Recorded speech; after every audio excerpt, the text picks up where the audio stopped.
Fire Prevention Month 2025. Fire Safety Tips. Dapat at hindi dapat kaalaman sa sunog, alamin at gawin. Dapat ugaliin ang palagiang paglilinis ng bahay.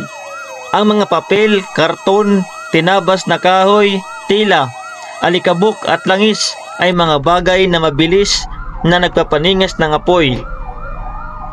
Dapat bantayan ang mga nilulutong pagkain lalo na kung nagpiprito. Ang sobrang init ng mantika ay mabilis na nagniningas ng apoy. Ang paglalagay ng tubig upang patayin ng apoy ay mas lalo lamang magpapalakas nito. Dapat siguraduhin nahugot mula sa mga saksakan ang mga appliances tuwing aalis ng bahay. Maaring malfunction ang mga ito kapag napabayaang nakasaksak.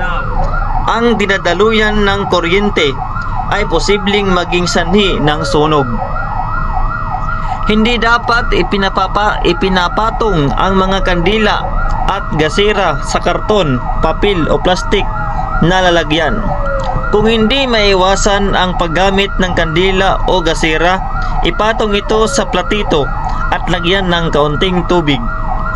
Hindi dapat itinatapon sa kung saan-saan lang ang mga upos na sigarilyo o nasindihang posporo. Ang mga upos na sigarilyo at posporo ay isa sa 3 pangunahing sanhi ng sunog sa Pilipinas. Hindi dapat ikinakabit sa isang extension cord ang maramihang appliances o octopus connection. Huwag din ilagay sa ilalim ng carpet ang mga extension cord. Palagian din itong inspeksyonin kung may gasgas at nakalabas na wires. Tandaan, sa pag-iwas sa sunog, hindi ka nag-iisa.